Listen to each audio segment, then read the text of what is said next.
हाय, तो हम लोग देखने वाले हैं फैमिली लॉ के टॉप 50 क्वेश्चंस जो कि एआईबी में आ सकते हैं। काफ़ी इनके आने के चांसेस हैं। और उससे पहले एक बात बोलना चाहता हूँ कि किसी ने कमेंट किया था कि आप वीडियो नेक्स्ट मत बनाना क्योंकि आपकी आवाज़ नहीं आती है और ना हिंदी बोल पाते हो ना इंग्लिश। तो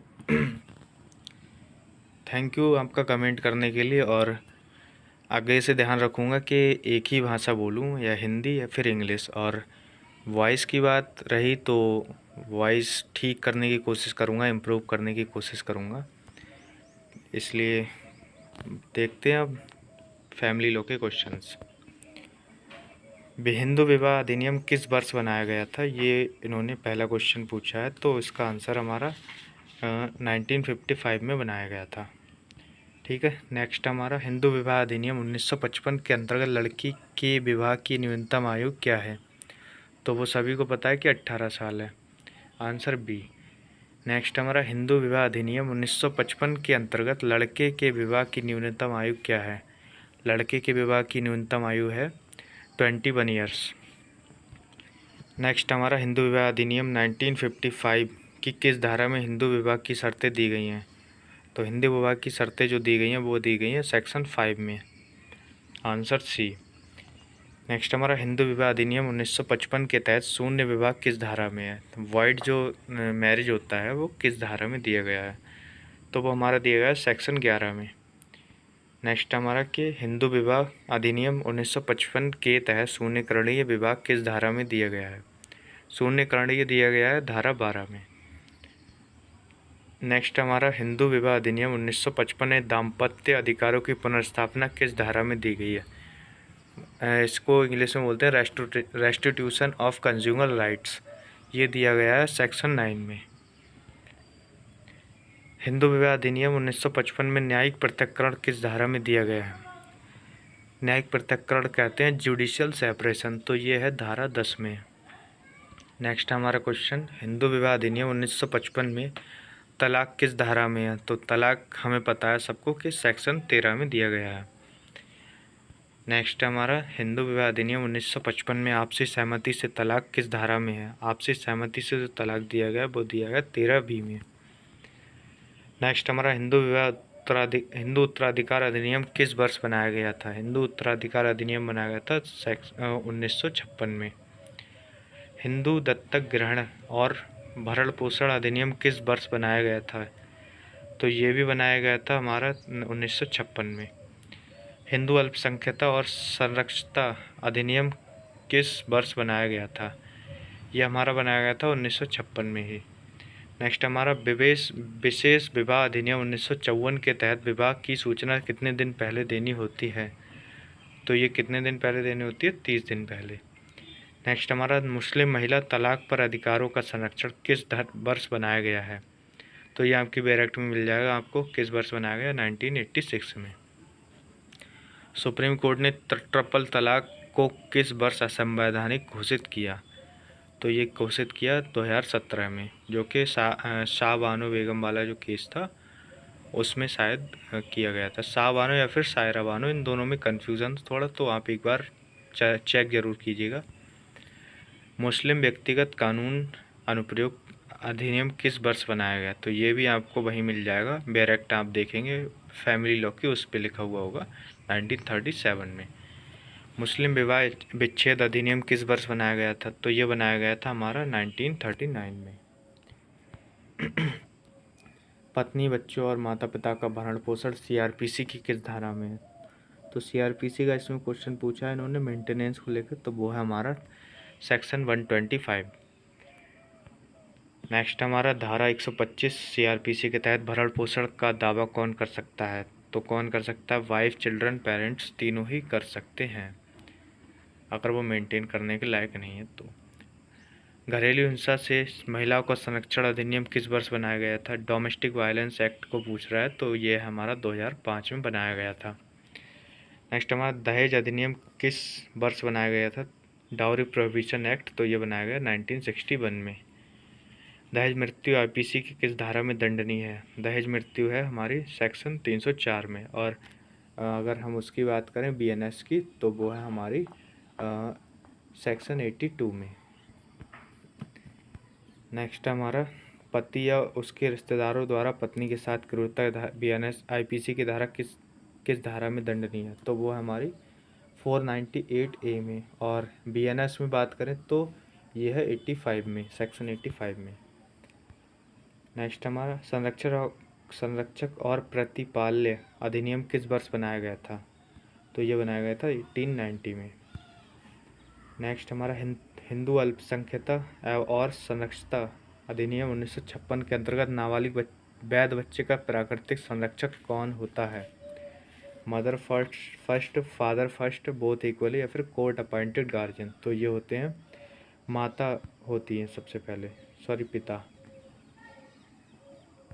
होते हैं। बच्चे का कल्याण अभिरक्षा मामलों में सर्वोच्च विचार है, यह सिद्धांत किससे है? तो ये सिद्धांत है हमारा both A and B, Hindu marriage act से और गार्जियंस एंड वार्ड्स एक्ट। और ये जो क्वेश्चन है इसमें एक बार आप चेक करिएगा कि इसमें माता होती हैं या फिर पिता होते हैं, क्योंकि मुझे तो ऐसा लग रहा है कि इसमें माता पहले होती हैं। अगर वो बच्चा जो है वैध है तो ठीक है, पिता ही होंगे, माता नहीं होंगे। अवैध बच्चा होता है तो माता होती हैं, ठीक है।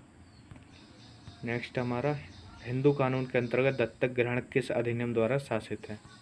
तो ये है Hindu adoption and maintenance act. Hindu दत्तक ग्रहण और भरण पोषण अधिनियम 1956 के तहत बच्चे को दत्तक में कौन दे सकता है? पिता या फिर माता या फादर या मदर दोनों, या फिर एनी गार्जियन? तो ये हमारे पिता या माता दे सकते हैं। नेक्स्ट हमारा हिंदू विवाह अधिनियम 1955 में स्थायी गुजारा भत्ता और भरण पोषण किस किस धारा में है? तो ये हमारा दिया गया है धारा 25 में। और धारा 24 में दिया है मेंटेनेंस पेंडेंटिलिटी, मतलब अगर जब केस चल रहा है तो उसके लिए जो मेंटेनेंस दिया जाता है वो धारा 24 में दिया जाता है। नेक्स्ट हमारा हिंदू विवाह अधिनियम 1955 में बाद लंबन काल में भरण पोषण किस धारा में है? तो ये वही है कि सेक्शन 24 में दिया गया है। महर की अवधारणा किस व्यक्तिगत कानून से जुड़ी है? महर की अवधारणा जुड़ी है मुस्लिम लॉ से। तलाकशुदा मुस्लिम महिला के लिए इद्दत की अवधि क्या है? तलाकशुदा मुस्लिम महिला के लिए इद्दत की अवधि है 3 मासिक चक्र जो होते हैं वो। शाहबानो मामला किससे संबंधित था? शाहबानो मामला था हमारा maintenance of divorced Muslim women. तलाकशुदा मुस्लिम महिला का जो भरण पोषण होता है उससे संबंधित था। नेक्स्ट हमारा भारतीय तलाक अधिनियम 1869 किन पर लागू होता है? तो वो होता है ईसाइयों पर। नेक्स्ट है पारसी विवाह और तलाक अधिनियम किस वर्ष बनाया गया था? तो ये बनाया गया था 1936 में।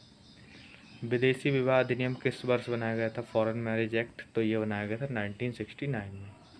नेक्स्ट हमारा हिंदू विवाह अधिनियम की किस धारा में हिंदुओं के बीच प्रथागत तलाक को मान्यता दी गई है? तो ये दी गई 29(2) में। नेक्स्ट हमारा हिंदू मैरिज एक्ट 1955 में विवाह की बाधा के रूप में सपिंड संबंध किस धारा में परिभाषित है? सपिंड संबंध। तो ये तुम्हें मिल जाएंगे सेक्शन 4 एंड 5 में। सेक्शन 5 के क्लाउज 4 एंड क्लाउज 5 में मिल जाएंगे।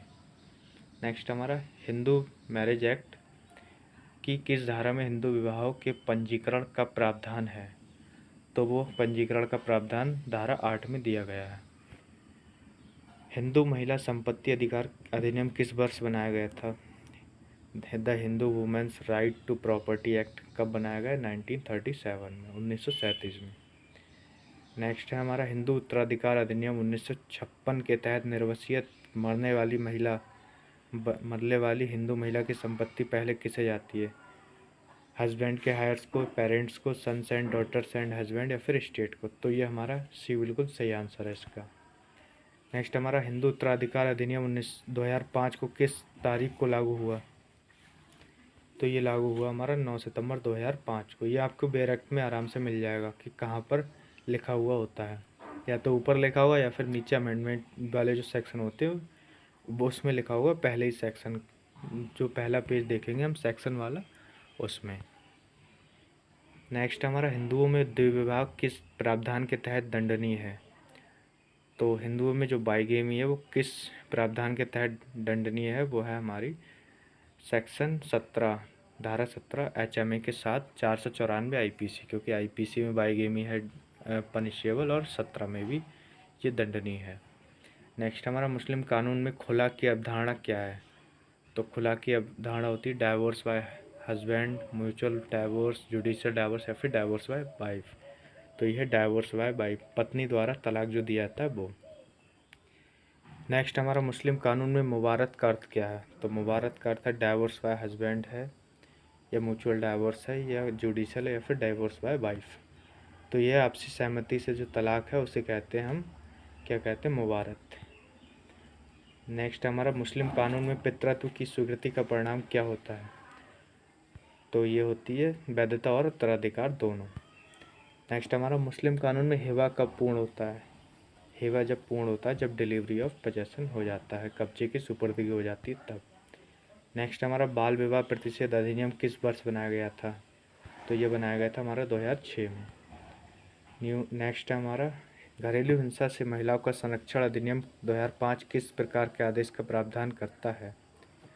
तो ये हमारा करता है protection, residence, monetary relief, custody and compensation या फिर क्रिमिनल पनिशमेंट, प्रोटेक्शन ऑर्डर या फिर रेजिडेंस ऑर्डर। यह संरक्षण, निवास, मौद्रिक राहत, अभिरक्षा और मुआवजा आदेश, ये सारी चीज़ें इसमें आती हैं। हिंदू दत्तक ग्रहण और भरण पोषण अधिनियम 1956 की किस धारा में पत्नी के भरण पोषण का प्रावधान है? यह है धारा 18 में। हिंदू विवाह अधिनियम 1955 में बच्चों की अभिरक्षा किस धारा में है? तो बच्चों की अभिरक्षा है धारा 26 में। तो इतने ही क्वेश्चन थे, 52 क्वेश्चन थे। बाकी आप लोगों को भी कमी लगे कोई वीडियो में तो आप लोग बिल्कुल कमेंट में बता सकते हैं, मैं उसको इम्प्रूव करने की कोशिश करूँगा। और ये AIB के लिए इम्पोर्टेंट क्वेश्चंस थे फैमिली लॉ से, तो एक बार इनको रिवाइज कर लीजिएगा। बाकी मिलते हैं नेक्स्ट वीडियो में।